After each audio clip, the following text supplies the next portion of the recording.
At para naman sa ating presyong palengke, eto, bad news sa ating mga mamimili.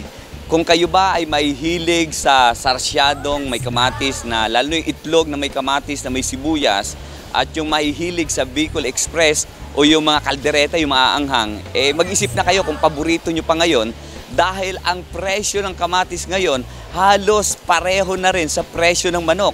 Dahil ang presyo ng manok ngayon ay nasa 180 bawat kilo. At ang kamatis naman, nasa 150 hanggang 180 ang bawat kilo. At yung mahihilig naman dito sa kaldereta, sa Bicol Express, ang presyo ngayon ng sili ay nasa 700 pesos bawat kilo.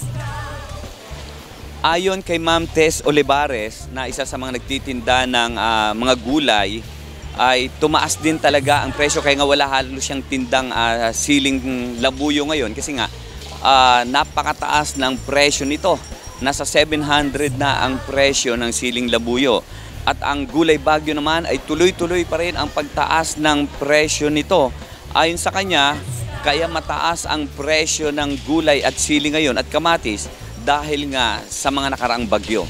Hindi po kasi season at saka sa Biskaya nang gagaling to. Wala po tayong ani dito sa Nueva Ecija.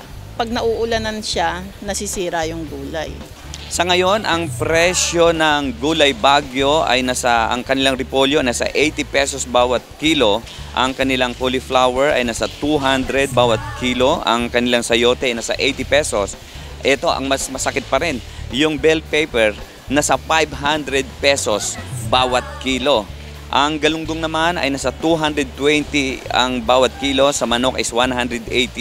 Ang sa karning baboy, ang laman ay nasa 320 bawat kilo. Sa bigas naman ay ganun pa rin, pumapalo pa rin sa 45 hanggang 57 ang kilo ng bigas.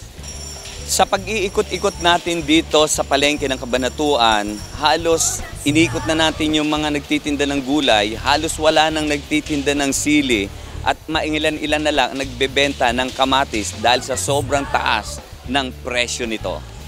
At yan ating presyong palengke, kasama si Jeff Gonzalez at si Rigor Ponce, Smile Supetran III, para sa Balitang Unang Sigaw.